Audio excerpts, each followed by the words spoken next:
grandissima la signora che ha aiutato la ragazza, cioè veramente grandissima.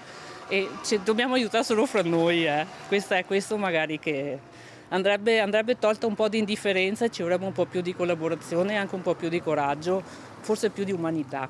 Sonia Ceschin gestisce la gelateria che si trova a fianco della sala slot Teatro dell'Accoltellamento. Esprime ammirazione per quel che ha fatto la signora che ha soccorso la donna accoltellata, riuscendo a separarla dalla furia dell'ex marito e chiamando anche i soccorsi.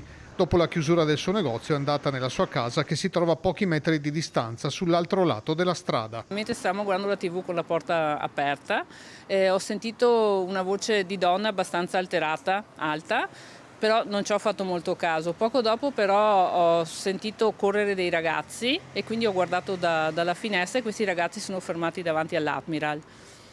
Però poi più niente, e poi mia figlia ha guardato dalla finestra poco dopo, ha visto le auto dei carabinieri, quindi siamo usciti in terrazza, abbiamo guardato e si era assemblato un po' di gente e più o meno abbiamo capito che una persona era stata aggredita, una donna. Seguono minuti concitati con l'arrivo prima delle pattuglie dei carabinieri solo in seguito dell'ambulanza, mentre si rincorrono le voci e i racconti su quanto accaduto. Che l'arma fosse un coltello rende il fatto ancora più inquietante. L'uso del coltello presuppone comunque una vicinanza fisica, è come quando qualcuno strangola una persona, e vuol dire proprio esprimere odio, esprimere cattiveria e andare proprio a volere il dolore della persona di fronte, e questa cosa spaventa. A suscitare preoccupazione è anche lo sfaldamento delle reti sociali e delle relazioni interpersonali. Ho notato che negli anni le cose sono molto peggiorate, perché comunque una volta la condizione della donna era peggiore, però avevamo una rete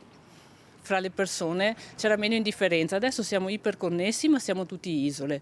Una volta, quando ero ragazzina io, se qualcuno ti importunava avevi gli amici che venivano ad aiutarti.